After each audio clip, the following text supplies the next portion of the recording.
So this session is community-based small town revitalization. Sorry, I probably don't need that mic. Investing in Main Street and place making. I want to start off by saying thank you to the committee for putting this event together. I know it was a lot of work. The sponsors of the event for helping to underwrite, the attendees for filling the room, and those online as well. The presenters for putting on a great show so far, more to come. The vendors for being here to add to the entire package. And please, those who are here, make sure to spend time and interact with the vendors because they took the time to come here. I'm sure they have a lot of important information to share with all of you. I want to thank our partners in the media, all the partners involved in the Sustainable Economic Task Force for getting the word out. I don't recall, I'll lean on Scott, maybe you can correct me, over 110 registrants this year, I think. So that was like over double. And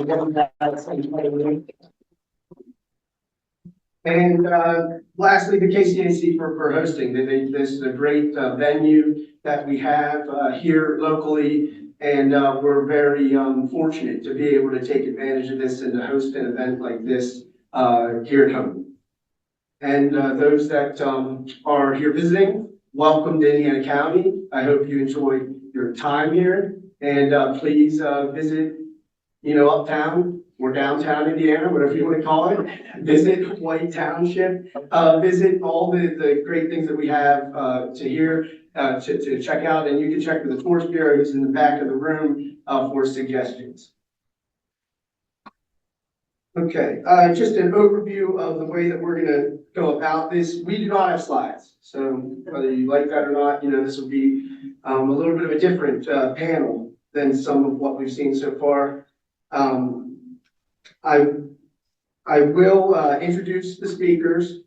Will then offer an opportunity for them to explain their projects and initiatives to the group.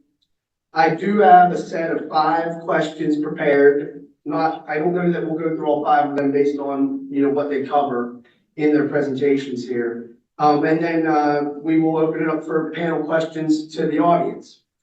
I'm very fortunate that I know all 3 of these folks. I've gotten to work with all 3 of these folks in varying capacities. And I know that the projects and initiatives that they work on and are currently working on are very worthy of discussion and certainly excited to hear what they have to present today.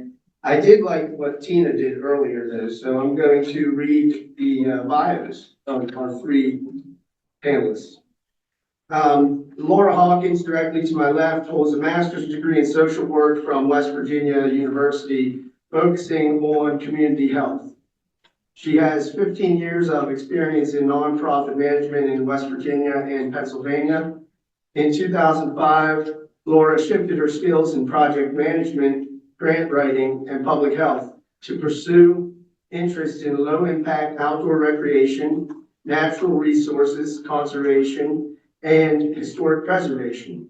Currently, she serves as the Greenway coordinator for the Allegheny Ridge Corporation, overseeing the western section of the Pittsburgh to Harrisburg Mainline Canal Greenway, a 320-mile corridor of communities and heritage sites linked by trails.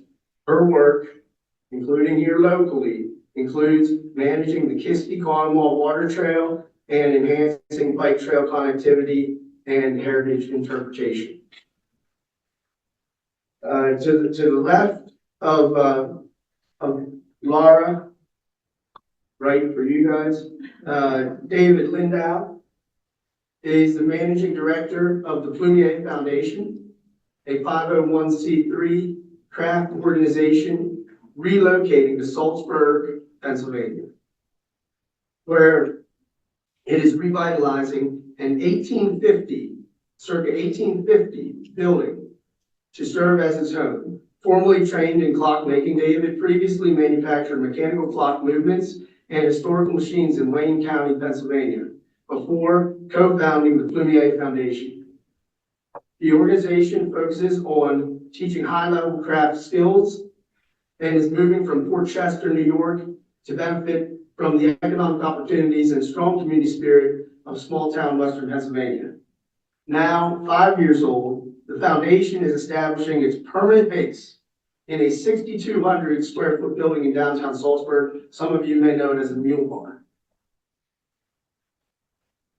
Last and not least, sorry, I knew David well. David G. Janusek is a highly experienced leader in nonprofit management, event coordination, fundraising, and community engagement. He currently serves as the Director of Alumni Engagement at the University of Pittsburgh, Johnstown, overseeing outreach for 22,000 alumni. His diverse background includes managing after-school programs, multi-million-dollar budgets, and leading large-scale events like the Northern Appalachian Folk Festival and It's a Wonderful Life Festival in Indiana, Pennsylvania. An active volunteer, David holds leadership roles on several community boards, including the Blairsville Borough Council and the Indiana County Transit Authority. He earned a bachelor's in journalism with minor in public relations from the University of Pittsburgh, Johnstown. Before we bring Laura up first, we'll go in that order. I do just want to tee it up a little bit more with a few words that I put together here. We felt as a committee that these projects highlight and capture the nature and intent of the task force and contribute to quality of life and the sustainable economy here in Indiana County. I took note today that this panel does relate to and highlights a lot of what we've heard today. What resonated with me was certainly what Nick Messenger was discussing this morning, and a lot of what we heard from the activity and all of the input from that discussion that was facilitated by the Carnegie Rural Climate Partnership activity. So just kind of keep that in mind. To me, these projects and what we'll hear about highlight the fact that community matters, quality of life matters, health matters, recreation and ecotourism matter, job opportunities and STEAM certainly matter, and all of these have their place in economic development here in Indiana County. So without further ado, we'll bring Laura up. Thank you.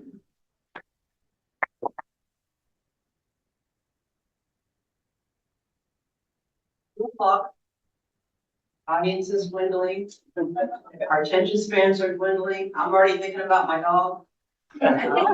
Are you with me? Yeah. Okay. We gotta push through the afternoon. It's gonna be a fun part. But I will say, just sitting here all day, the previous speakers, and then of course just hearing about this fantastic work on Black Lake coming up.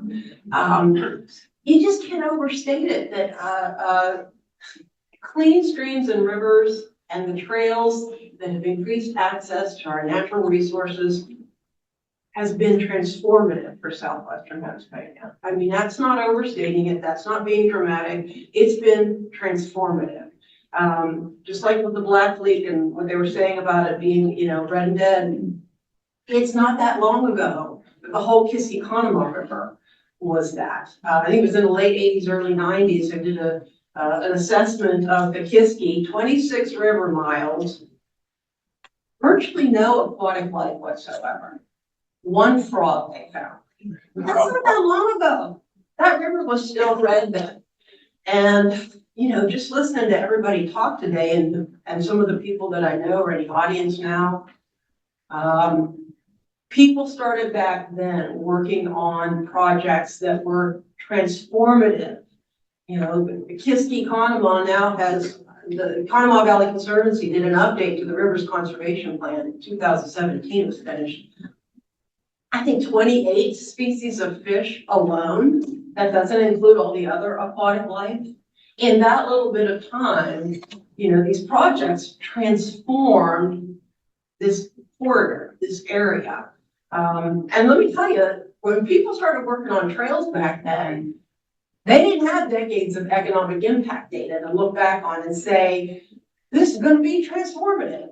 It was just like, well, we think this is worth doing. Really leading with their chin, like really leading with their chin. And now we're sitting here in Indiana County and some of the surrounding counties with not only a transformed area, but also tremendous potential for more, tremendous potential for more, and lessons learned. It's like having the older sibling that makes all the mistakes and you're sitting in your room going, I know I'm not gonna do that one. I'm gonna get caught on that one.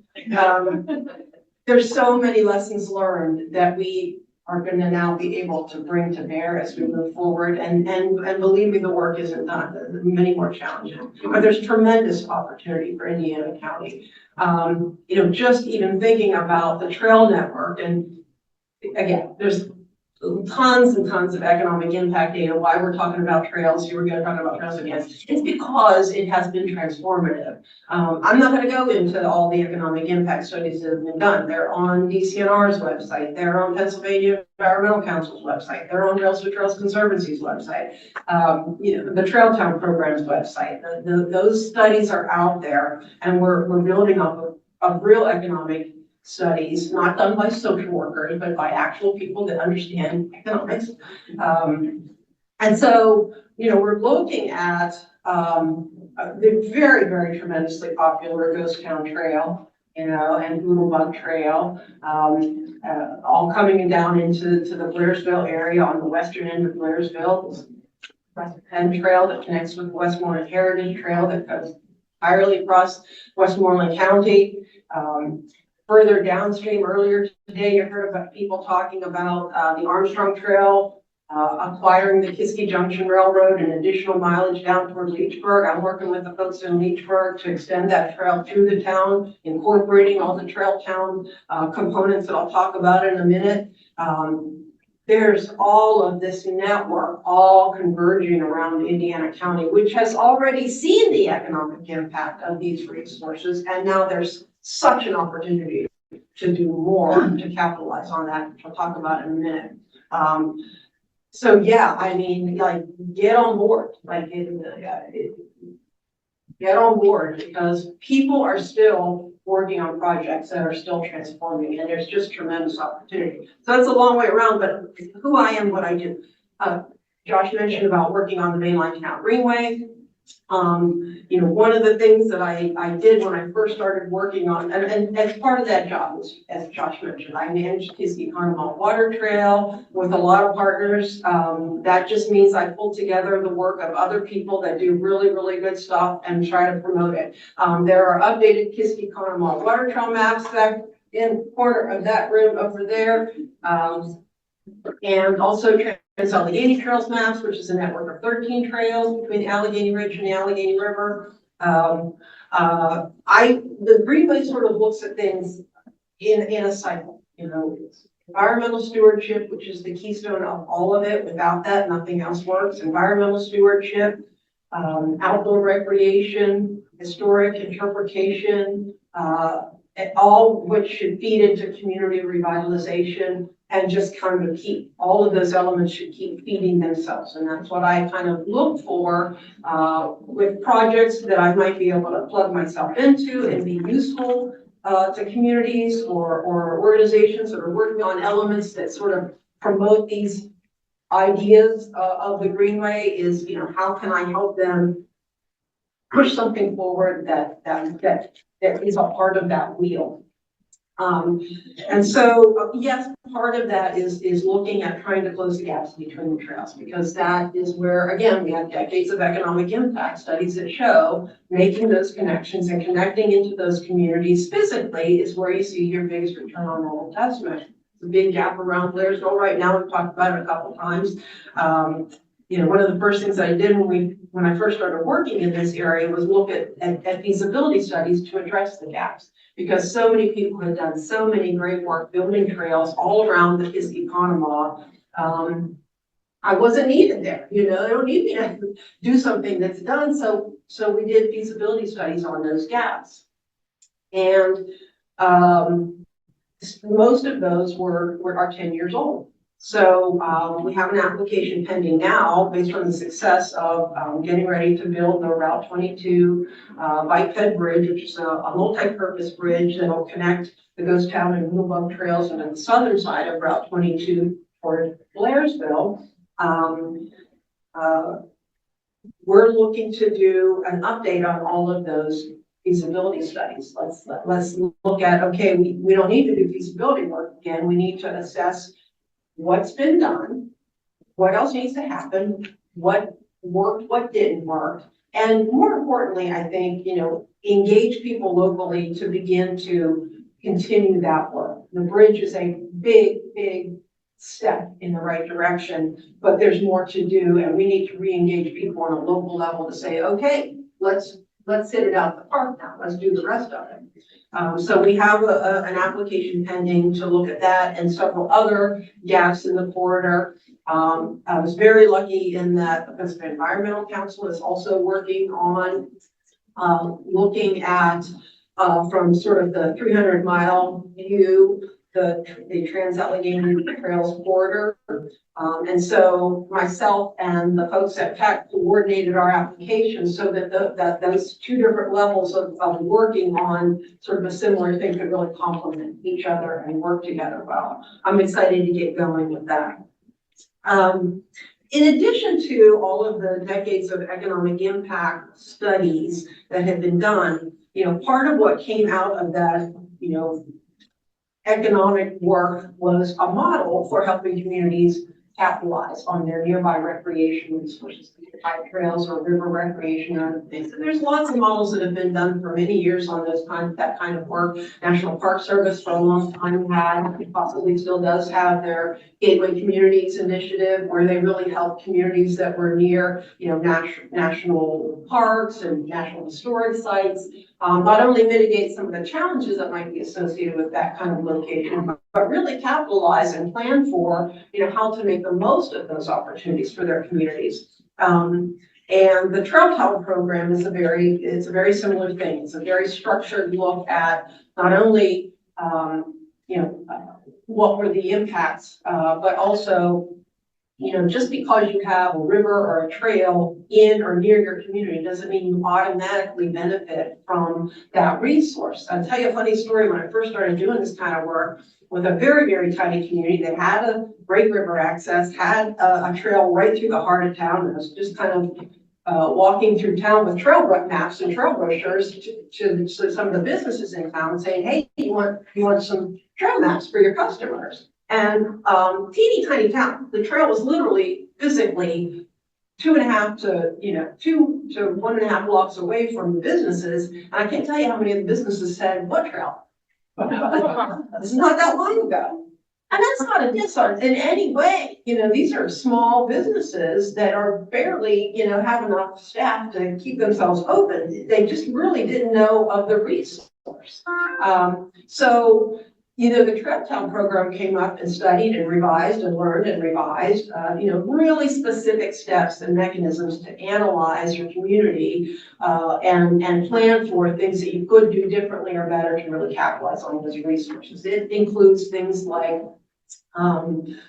just bike ped infrastructure and how friendly or safe your streets are for walking and biking, lighting, storefronts, hours of businesses. Are the hours, reflective of the target audience? Really looks at a number of different pieces of how you can tailor your community to benefit from those resources. So we've done trail town assessments in most of the communities along the river. And when I mentioned that the work that we're doing in Leechburg right now in Armstrong County, they were really, able to benefit from all of these decades of trail town planning. The trail that we're planning that will capitalize on the connection of Armstrong Trail coming down to their community will build in all of those components. Even things as simple as a trail town map at your river access and trail access area. These are things that sometimes small communities just don't have the resources to do. One of the things that I think about when I'm working with a community group or a trail group or a historic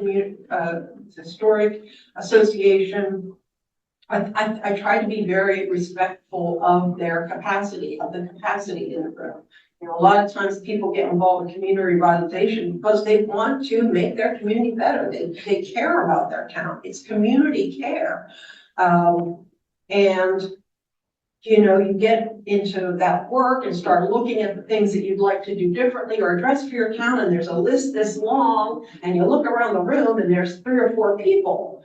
And, you know, that's a lot of heavy lifting, and people get tired and frustrated. So one of the things that I really try to do is hone in on, okay, what can I do? What is one thing that I can do, start to finish, and deliver? What's a deliverable on that list that I can finish and do for you? And that was one of the things that we were able to do with the most recent update of the water trail map, is river town maps for all of the communities. We had done some for some of the other towns, but this allowed me to sneak in an opportunity to do it for all the communities along the river. And they're exactly what they sound like. It's a map of your town that you know, is oriented at the river or trail access point and lists all of the businesses and services and their locations that may be of interest to outdoor recreational users.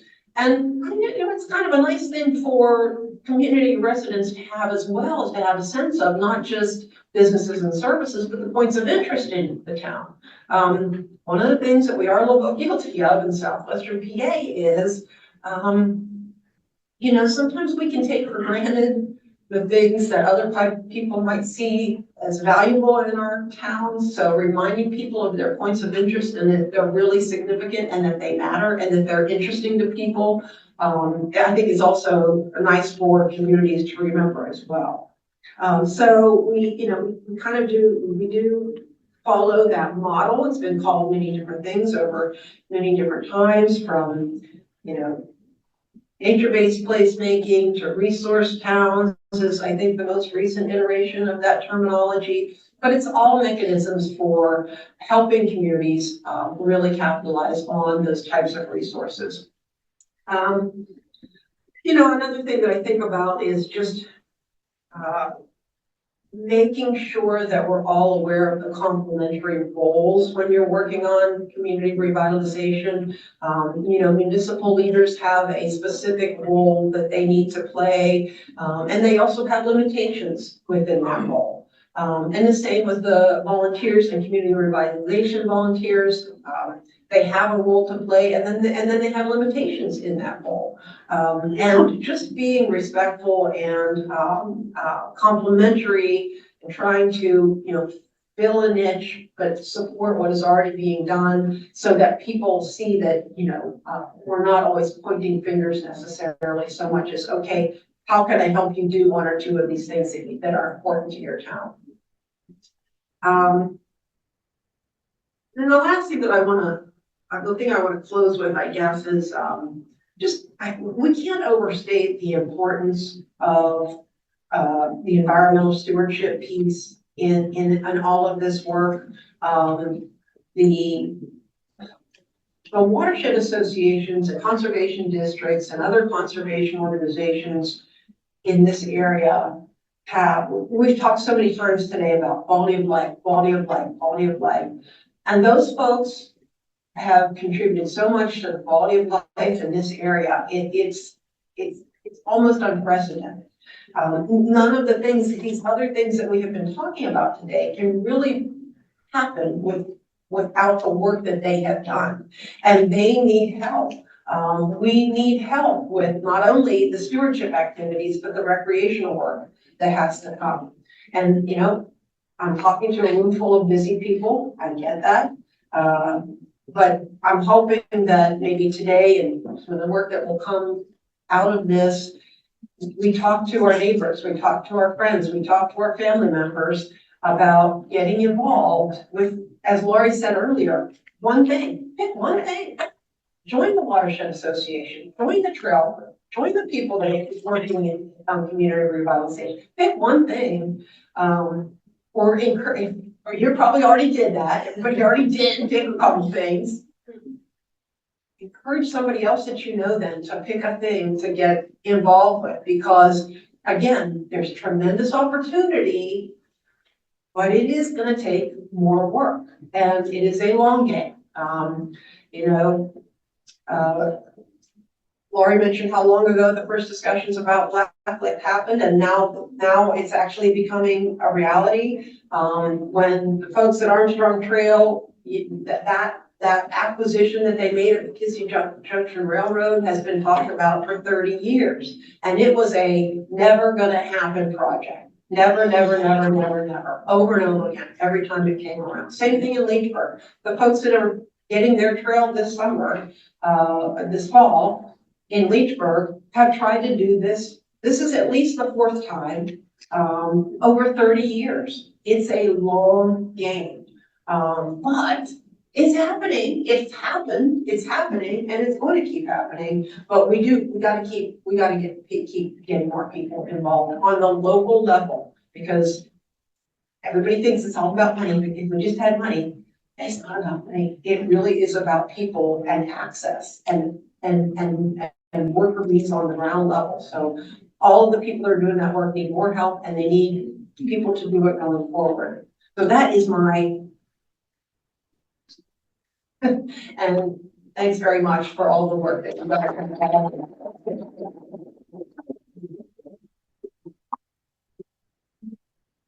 Well, questions to the end. Okay. Oh, it's. You have one that's pressing, go ahead. Exact thing that she said, I'm Go ahead. really at Kudrow, and I wanted to hear what you had to say, because you talked about, and I'm so glad to hear it, community revitalization, quality of life. And then you said it's the long game, and I think you probably would agree. I mean, money does count. I remember when John Hines and Jack Murtha cleaned up a lot of water in this area. It took a lot of federal and state investment. But in the long run, it does start at the local level, because our water and respect for it is precious. And these beautiful sceneries we have around Western Pennsylvania. But when you go around the country and you see pockets of drought, practically the whole West, then in the long run, our water value increases exponentially. And I would like to see the Pennsylvania Environmental Council, for instance, sort of talk about, consortiums throughout the United States. So I don't know if you would agree that it's that intricate of a map, but I appreciate that you said it was the long game. So thank you very much. No, and it was a long game that got us into the water situation that we're in now. You're right, it is climate issues. Yes, there are things that you can do on a local level, but it is so far beyond that. And you're absolutely right. We're looking at communities that are poised to benefit from river recreation, and there's no water. I think it's interesting that, again, I do think there's an opportunity there to strategize around how to do a better job at capitalizing on when you do have water, which is a short term but manageable and something that could have an impact. We had some really interesting conversations about that earlier today. But it wasn't that long ago that the water wars was the stuff of science fiction. And here we are. So yeah, I mean, that's so far beyond. I shouldn't say it's so far beyond. It's not beyond any of us, but it's a much bigger picture issue. But can't ignore it. Can't pretend it's not real. Yeah. Okay, if it's all right, we'll hold other questions until the end. I did think this was interesting, because I held myself back from saying this before, but you said happening a bunch of times. So I was gonna tee this up by saying these are things that are happening, that have been happening, that will be happening here and in the region. So it is a long game. And it's stuff that's already been happening for some time as well. David? What you say really hit home to me. Last Saturday, there was a triathlon in Salisbury, put on by. Right, they raised $45,000 for West End Trail. There was no coordination. We from South Africa, France, Maryland, Virginia, all of them. But there's no coordination with the town of having like farmers markets, restaurants, Well, something. we tried. We did get I one, get it. we did get one restaurant to open early. And again, I think we're okay. Well, I'm gonna tell you, I'm gonna help you. And you will be more easier. Is it the button? Yeah, you guys, yeah, I can. So I don't. I'm not sure why I'm even here in a certain way, but I don't have any degrees. I don't have any experience in getting grants. I've never written a grant. I'm not completely comfortable with the revitalization term because I didn't go to Salzburg to revitalize it. I had no interest in revitalizing it. I went there because it has a vital community. The community is thriving and it's alive. And it may not be coordinated, but it's thriving and alive. And I thought it would be, there is no such thing as perfect, but I thought it would be an idyllic place to move our organization. And for a lot of reasons. I really didn't know what to stand up here and say, so I decided what I would do. This has happened about 11:30. I decided what I would do is I would show you guys what I showed to our members to convince them to give us the money to build this place. And we hear things like, what a waste of government money to take a building. I bought for our organization, we bought a roof and some sticks. Literally, it should have been torn down in a lot of people's mind. I'm very grateful it didn't, because we could have raised it and we could have put in a steel building for less money, but it would have no soul. And I hate to say that near Pittsburgh, but steel buildings have no soul compared to these old ones. So this is basically what I told the membership, and we have to date, we pulled in $550,000 toward the project with no government money. And I have a $100,000 matching grant on the table. We're about $30,000 into the matching grant. We will get into this building debt free. I mean, compared to these massive projects, it's a tiny little blip on the screen. Yesterday alone, we put $96 into the Fox's Pizza in town. We put $50 into the Point Street Tavern, and we bought a bunch of stuff from the farmers market. And this is the kind of thing that if they had a restaurant open, we would put money into it every day. Every day, the guys that are working on the project go down to the grocery store. My lifelong friend, 32 years, I've been friends with the carpenter that's running the job. Other than that, everybody is from the region. We even bought our wood flooring from Edmonton.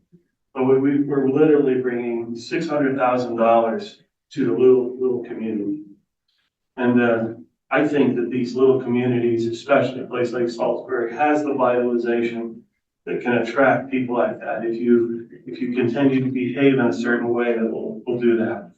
So we found a building in Pennsylvania that will provide a permanent home for the Plumier Foundation and ensure its future.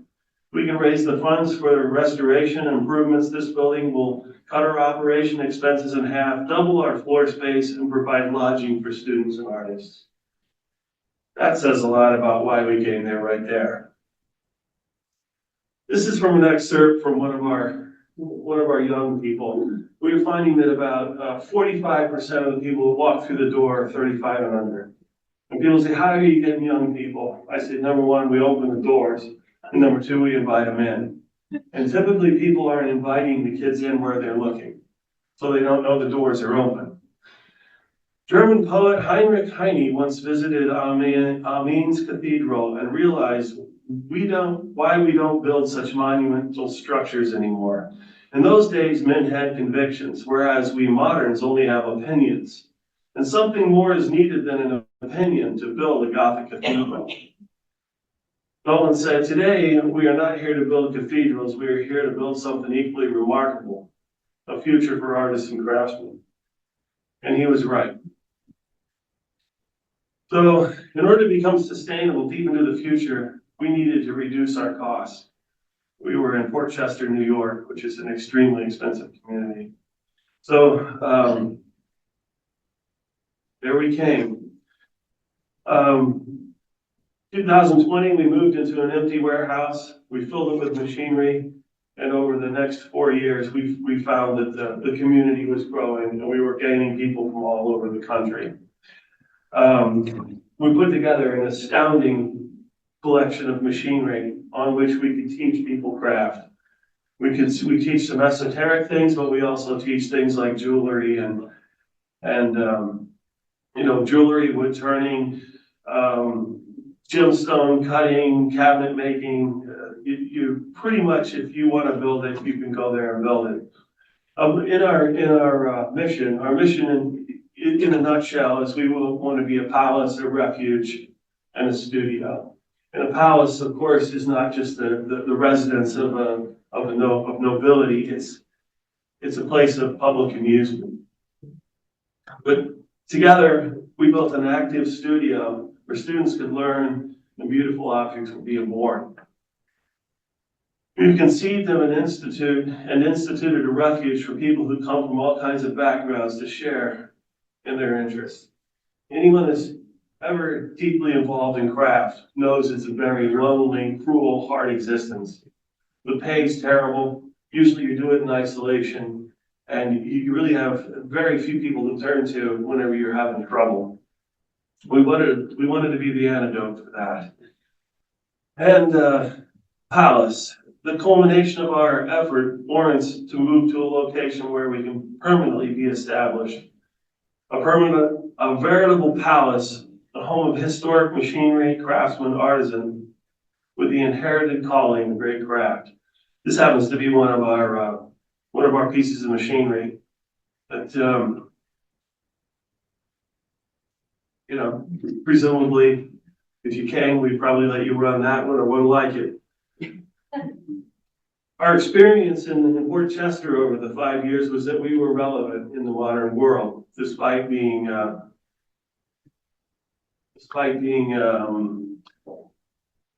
deeply embedded in the past, I guess you'd say. And we spent hundreds of hours looking all over the country for a place to move to. And we landed in Salzburg. It's an hour from Pittsburgh. It's 30 minutes away from the Arnold Palmer Latrobe Airport. There are ample hotels around. We will partner up on things with the Center for Metal Arts, which is in Johnstown. 5 blocks away, they preserved the old high school, which can function as an auditorium for us. Next door to me is an American treasure with the mill. Anyone that's been in that mill knows what a national treasure it is. The original equipment is all still in there, and even has the old buffalo hide belts on the equipment. It's unbelievable. So we landed in an 1850 structure downtown. When we're done with it, it'll have 6,200 square feet. The building was preserved by Jack McGuire and the Townspeople Incorporated.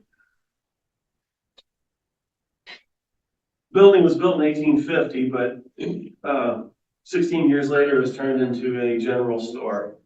In 1906, a furniture factory moved in, and the guy built furniture, and he was an embalmer who made caskets as well. 1936, it was flooded out and became apartments. By the 1990s, it was an eyesore. The building is next to the Canal Park, which has the West Penn Trail go straight through it, and the Westmoreland Trail is about 2 blocks away. Kayaking, the kayak place is across the canal trace from it. It's very nicely located. Here's a picture of the town. I'll admit, my wife turned the water blue. She's a bit deviant. This is just the story of the townspeople, how the townspeople say that the building needed everything, but that meant everything's going to be new. HVAC, you name it.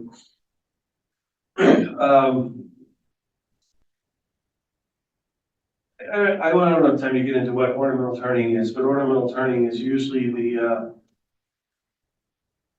the avocation of pasty rich guys, white rich guys, and we're shattering that image, shattering the image. And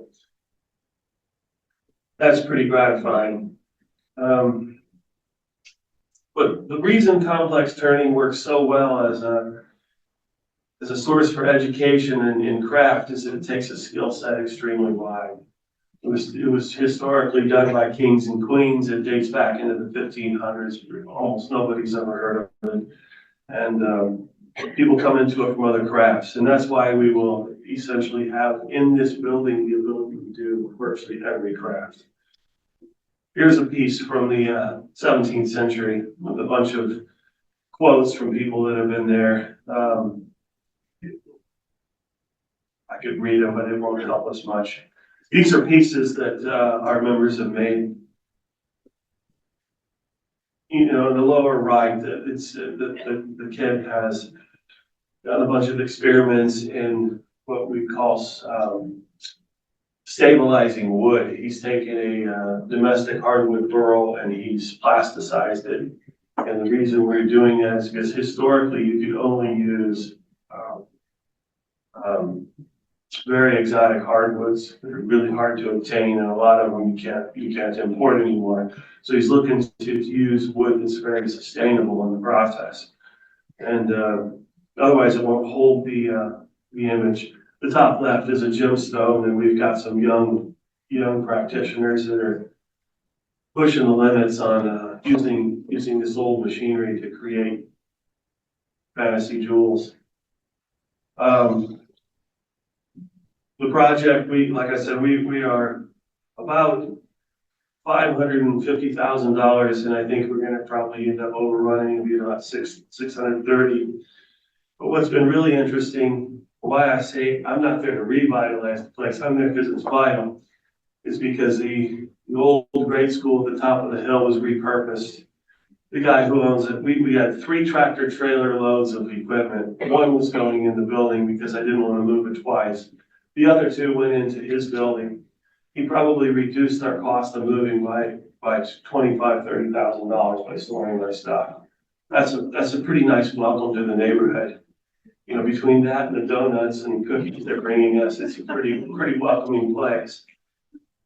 We had that. We had somebody donate the trucking. We had somebody donate the forklift.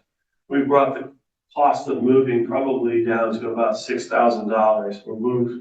We moved 6 hours for the cost of about $6,000. I mean, that's remarkable. That tells you why I'm moving to Salisbury. It's an amazing place. And it isn't necessarily that all these things have been given from there, but people from around the country, they will stop by on their way through. They'll spend a day on the work site, and the next thing I know, they're coming from Utah to spend a week working on it because they love that town. The founder, Bill, the founder, he ran Sotheby's for 15 years. He worked there for 36 years, and all he could keep muttering was, I can't believe they didn't ruin the place. I can't believe they didn't ruin the place. Because the only chain store is Napa.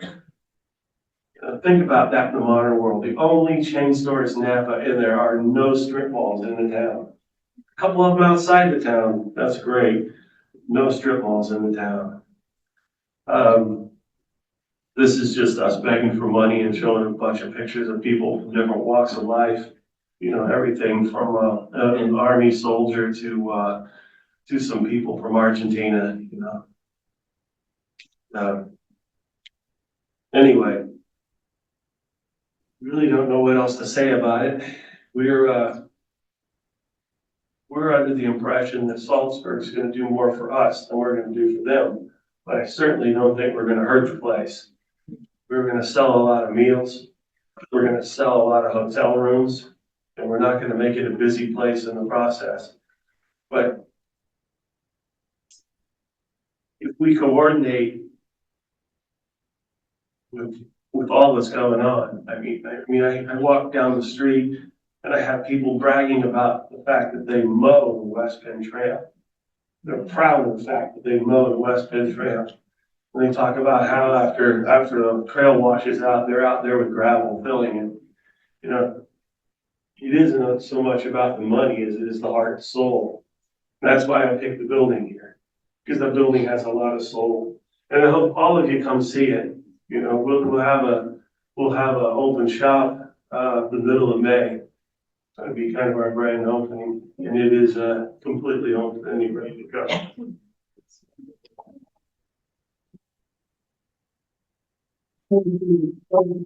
I think you all get the picture there and understand how dynamic that project is gonna be and how transformative for Salzburg it's gonna be. But also, it just goes to show you, I mean, the assets that we do have, that people did find us here, and the opportunities that there are to, you know, continue to invite things like that and expand upon it and, you know, maximize these opportunities. So, By the way, I found the place because of my friend Jersey John. I was at a model engineering show, and I saw my friend Jersey John Slaya, who's on American Pickers. I said, John, you travel everywhere. We got to move the place. We can go anywhere in the country. You got any ideas? And he like lit up. He started talking about Salzburg. So Jersey John's our neighbor 3 blocks away. He went to the place with the American Pickers. He fell in love with the place, and he actually badgered me so I went and saw it. And I had no interest in going until I got there. oh yeah. You know, it's pretty crazy. That's how it works. David, you ready? Okay.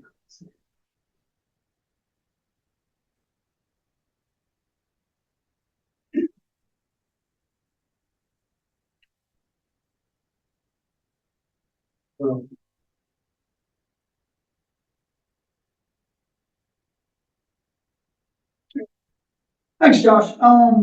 I will guarantee you the next 5 or 10 minutes, my presentation will not be sexy.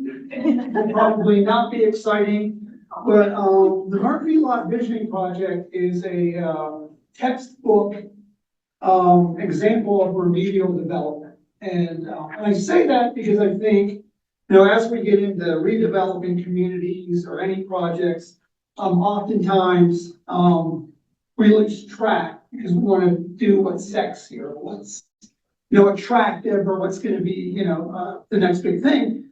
This project was literally, you know, remembering, what was James Carvell once said, you know, it was about the economy, keep it simple, stupid. You know, stay focused on the basic, elements of redevelopment. So let me start by talking a little bit about, the Murphy Lot Visioning Project. I'm not going to get into too much history about the Murphy Lot, so on and so forth, because I think these projects, every town in America has buildings that are not used. Every town in America needs a plan once those buildings come down. So I want to talk a little bit more kind of what happened after Blairsville found themselves in that situation. So if you're familiar, I guess. So I'll clear up this question right now. So someone will ask, why is it called the Murphy Lot Visioning Project? The Murphy Lot was created when a building that once housed G.C. Murphy store was demolished after sitting vacant for many, many years back in 2020. Prior to being the Murphy building, it was, I believe, the second or first national bank, Blairsville. I think that title was a little bit too long, so they just decided to call it the Murphy Lot Visioning Project. So a grant was attained to take the building down. The Blairsville Community Development Authority became the owner of that building. So when it was brought down, I remember sitting in a BCDA meeting, and we said, well, that's great. We now have an 80 by 160 foot lot. You know, what's the plan next? Everybody was focused on, let's bring the building down, let's bring the building down. I don't think anybody stopped and said, well, good, the eyesore is down, now what do we do next? At that point, on behalf of Blairsville Community Development Authority, the Friends of Blairsville Community, and Blairsville Borough, I reached out to Josh Krug here with, and this was kind of an easy find, the Indiana County Office of, and here's the last two important ones, Planning and Development. I knew I'd found the right office because I knew that we could go to them and say, okay, we have this lot, what do we do next? So working with, I think Josh and actually Molly was also part of that initial group. So we did things, you know, we went to them and said, what do we do next? Josh and Molly said, let's ask the public what they want to do with that lot. We started by, this is back in 2020, and from from that point on, in August 2020, we created a project steering committee. We met, in September of 2020. We decided to do, and this was during pandemic, so actually this worked to our advantage. It was all virtual, which kind of worked to our advantage, I think, because it kept people focused. Because these guys came and said, let's do surveys. So we did our first survey, which was all electronic, which was great because we did it out electronically. People were into the electronic, hit the button, send it back. Survey number one was, where do we go next? Kind of on a big picture. What is it that you want to see? And I failed to mention, this lot was in the center of downtown Blairsville. I mean, this was the middle of the town. So it was interesting because I guess one of the reasons people don't want to ask the public what they think, because you don't want to hear what they think. For fear of, let's do this, let's do that, let's do all these different things, and you gotta come back and say, maybe they're not all feasible. We put out survey number one. Survey number one was kind of an up here. If you could do something with this lot, what would it be? And there were, I guess, choices like apartment buildings, retail, restaurants, community building space. One of the interesting things was there was a selection of green space. And it was really interesting because I'm not from Blairsville originally, but green space came back as the number one thing that people wanted to see happening. And I said, this is interesting because from my window, I can throw a stone within 50 feet and hit green space. But downtown Blairsville wanted to see more green space. So survey number one said, let's do green space. So then, to the chagrin of many, we said, great, let's do another survey. Because there's many townspeople amongst that group. They were, okay, we told you what we wanted, let's get it done. Give us our green space. The second survey was asking, so we've got green space, what do we want to see in that green space? Do we want to see benches? Do we want to see, some of the things, I don't even know where they came up. Playground equipment. Yeah, playground equipment, Active capacity. yeah, dog park. A lot of detail. Yeah, a lot of different detail along those lines. So we went and we asked, what is it you guys want to see? So that second survey came back and started to pick up some of the elements. One of the interesting elements was that they wanted a focal point in the middle of the park. So that middle of the park kind of came around to what goes in the middle of the park, and we decided to put in a water fountain, a public fountain. In fact, upon its completion within the next year or so, it will be the first and only public fountain in Indiana County. So it's kind of a little proud thing to be, to be happy about how people come to see that. So this went on for 5-6 months. And we developed a plan. Through that development of the plan, again, we heard people say, can we just move forward? Can we just get it done? Can we just plant grass? Can we go on and on and on and on? Through the guidance of Indiana County Planning and Development, we kept going back to those stakeholders saying, let's stick to the plan. Let's stick to the simple and sexy plan of building a park.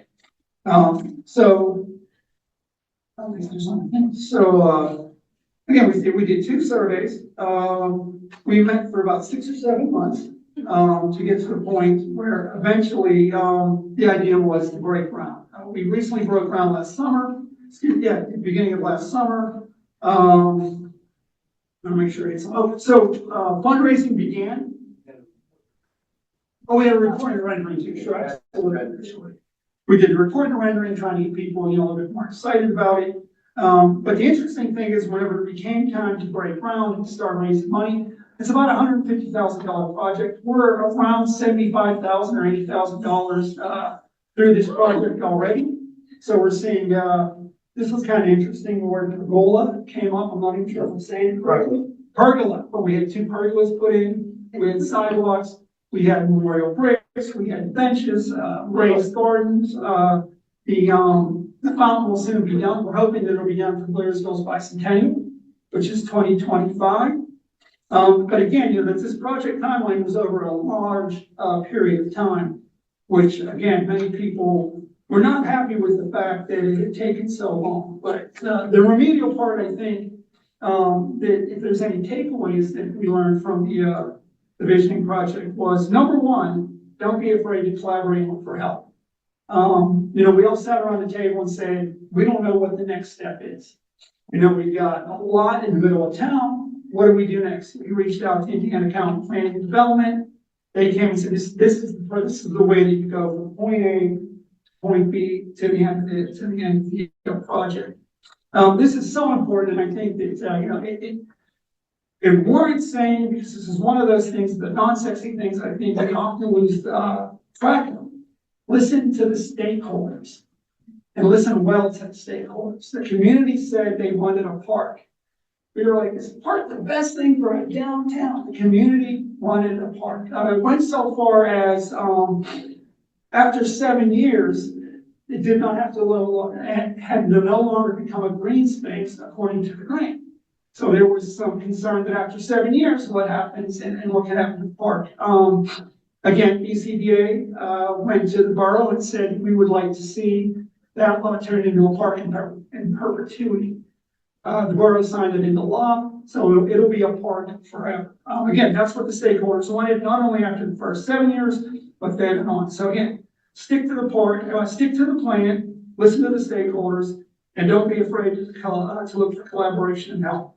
I think one of the interesting things was, as I mentioned before, that by doing that, even though there was green space abundantly in the Blairsville area, this placemaker became Blairsville's green space.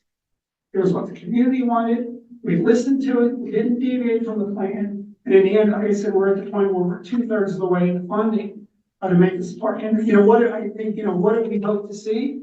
You know, from here on out, it would be kind of a neat end of the story when that park becomes that place where someone says, I met my wife here, or I went and sat by the fountain, or I lost my dog there, and I found my dog there. Those are the things that will keep people continuing to come back to Blairsville, continue to find it as a place where it's more than just a space.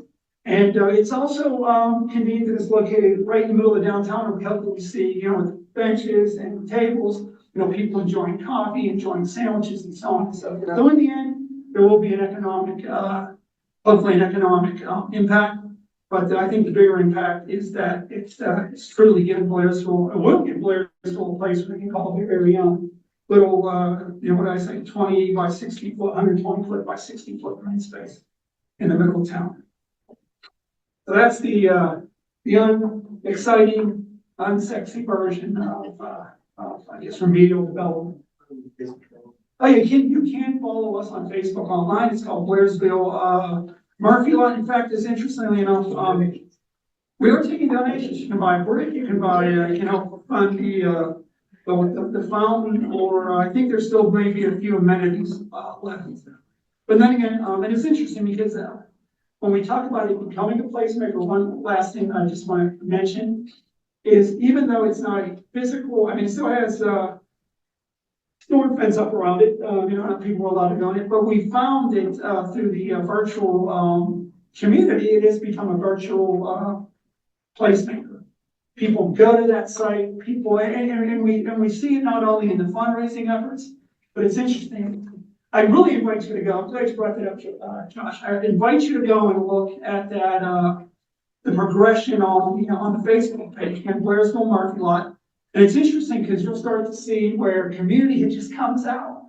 And it's, we want to thank, you know, Bull Barn for coming to our rescue today. We want to thank these people who came out and helped. And it really, truly shows that the community is involved. But I think it goes back to that, you know, what I said earlier, listening to the stakeholders, staying true with the stakeholders, and making sure that we follow that plan. So I tell you what, one way to lose trust is not follow the plan that the stakeholders told you wanted, because the next time you come on and say we're going to do another survey, nobody's going to answer the survey, and you're going to sit there and say, what are we going to do with the lot in the middle of town? So that's the Murphy Lot visioning project.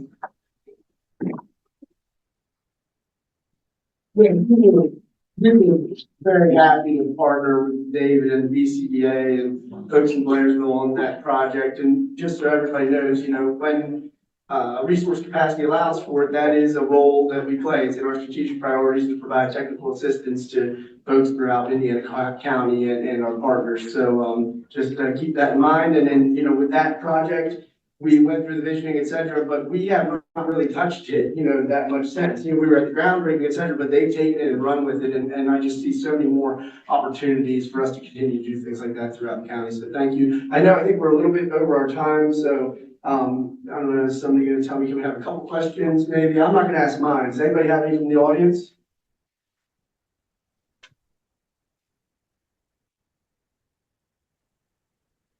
Okay. Thank you.